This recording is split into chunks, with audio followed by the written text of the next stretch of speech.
வணக்கம் சொந்தங்களே. பிறவி பெருங்கடல் நீந்துவார் நீந்தார் இறைவனடி சேராதார்.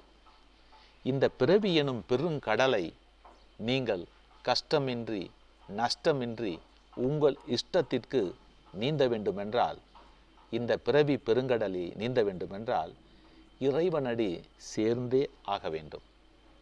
மாதத்திற்கு ஒரு நாளோ, வாரத்திற்கு ஒரு நாளோ, வருடத்திற்கு ஒரு நாளோ நீங்கள் இறைவனை தரிசிக்க வேண்டும், இறைவனை காண வேண்டும், இறைவனை ஆன்மீகத்திலே உங்களை உட்படுத்தி கொள்ள வேண்டும்.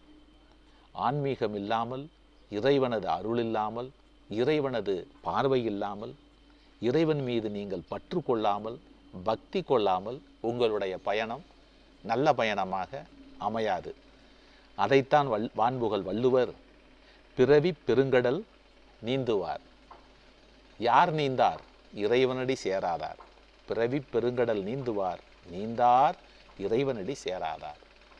அந்த இறைவனடி சேராதவருடைய வாழ்க்கை நீந்தார், கடக்க முடியாது, அந்த கடலை கடக்க முடியாது என்கிறார்.